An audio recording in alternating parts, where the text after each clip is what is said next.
In just the last 5 years alone, there have been over 300 community share offers in the UK that have raised over £113 million from more than 34,000 supporters, transforming communities all over the country. Often, share offers happen because of some kind of crisis. Shops and pubs and post offices are slowly run down and then bought up by property developers. Historic buildings are left to rot.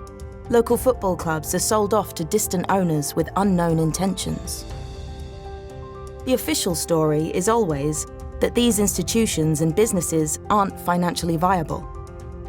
But the community knows better.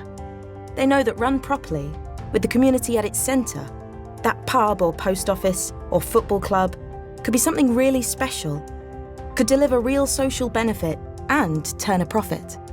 In those crisis moments, community shares not only offer a way to raise large sums of money relatively fast, they're also a powerful way to bring communities together.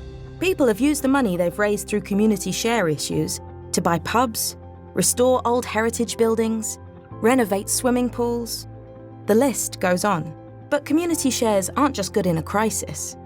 There are groups across the UK who have turned to community shares because they believe community ownership is the future. By engaging with their communities, these businesses have created a brave new world where they share control with the people they serve. We've seen charities and community businesses say goodbye to endless fundraising activities, replace grant funding, and completely rebuild their businesses, as well as raising capital through community share issues. Magazines and newspapers sharing ownership with their contributors and readers. Energy companies turning their customers into their shareholders. Comedy venues changing business structure in order to give away ownership. Ordinary people laying broadband networks in places the big communication companies won't go.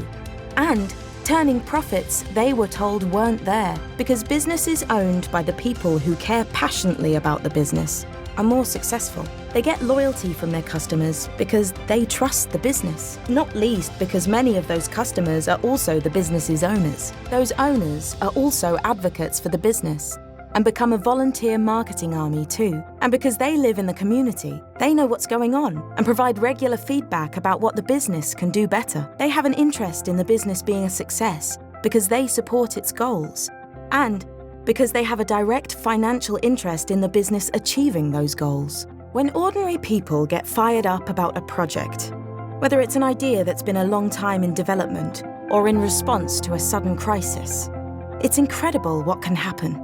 We've seen it time and time again.